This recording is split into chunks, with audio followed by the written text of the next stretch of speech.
वो मिर्जा जहन्नमी के बारे में किसी ने कहा है, क्योंकि जो रोजाना उसके बारे में कहे फिर हम रोजाना आगे से जवाब भी देते हैं। उसने कहा कि इमाम गजाली ने कहा, वो जो कहने वाला उसको पता नहीं, ये पता भी है कि इमाम गजाली ने क्या कहा।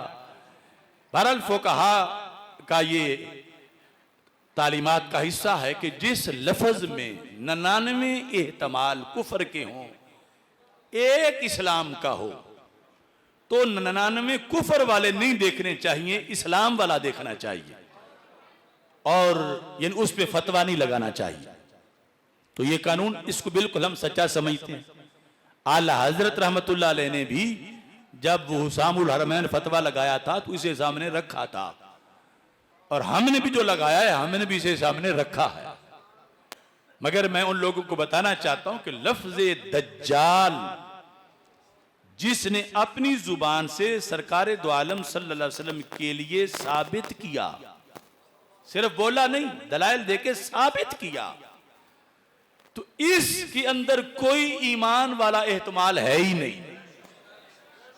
वो कह रहा है कि दज्जाल से मुराद मेरा कज़्ज़ाब है, तो ये भी उज़रे गुनाह बदतर अज़ गुनाह, इसमें कोई दूसरा एहतमाल ईमान वाला मौजूद नहीं है। लिहाजा ये कहकर कोई गुमराही ना फैलाए कि ये सख्ती हो गई है उस पर और गलत फतवा दिया गया है और गलत 295 सी लगी है। हम मौजूद हैं, जिंदा हैं, जिसको घुमंड है वो आ जाए, हम उसका शक दूर कर देंगे इंशाअल्लाह।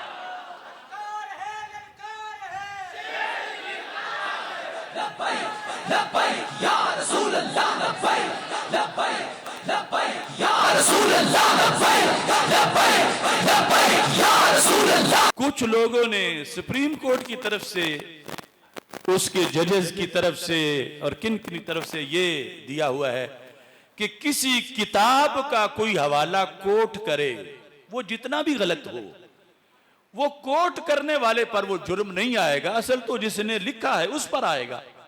तो इसने तो सिर्फ कोट किया है माज़अल्लाह लफ्ज़ दज्जाल। तो मैं कहता हूं सारी ज़ुर्रियत मिलके, वकील, जज, जो भी उसके धड़े में हैं, हमें वो किताब बताएं जिससे उसने कोट किया है। और दूसरा, मैंने रात के प्रोग्राम में कहा कि वो कोट करने वाला मतलब ये होता है, मसलन एक शख्स ने गाली दी है और आपसे कोई फतवा पूछ रहा है कि इस पर क्या हुक्म लगता है, तो आप पर अब मजबूरन उसको लिखना पड़ेगा कि उसने ये कहा और इस पर ये फतवा लगता है। तो जो मसला वो बयान कर रहा था कि अहले किताब की बीबी से निकाह जायज है, अगरचे इब्ने उमर रदी अल्लाह तआला अन्हु का तो इख्तिलाफ है, तो वो तो मुतलकन भी बयान हो सकता है। उसमें मजबूरी क्या है कि वो माज़अल्लाह फुलानी ये बकवास करती हो तो फिर भी मेरी शादी उससे जायज है।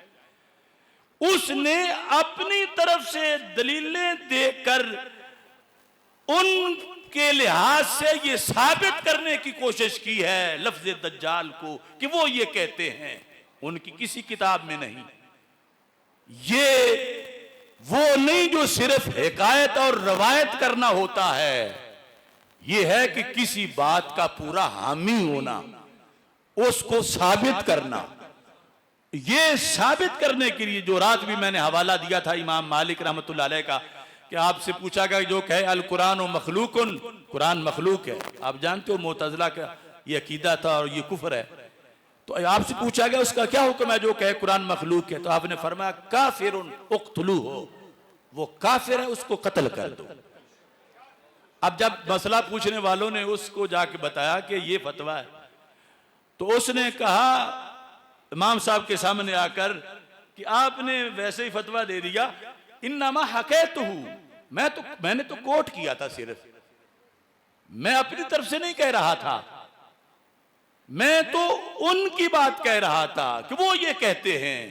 फरमा इन्नमा समेना मिनका, हमने तेरी जुबान से ही सुना है, हमने तो तुझसे सुना है।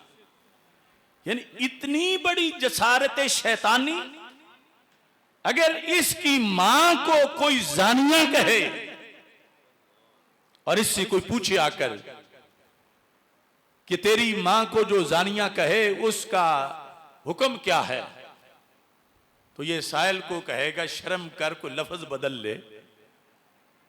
और अपने मुंह से ये नहीं कहेगा कि जिसने मेरी मां को ये कहा लफ्ज बोलकर, बिल्कुल नहीं कहेगा। अगर इसकी मां की 100% के 1% का करोड़वां हिस्सा भी इज्जत है तो ये उसके बारे में लफ्ज जानिया सुन नहीं सकता। तो ये उम्मत इतना भारी लफ्ज अपने नबी अलैहिस्सलाम के बारे में कैसे सुन सकती है?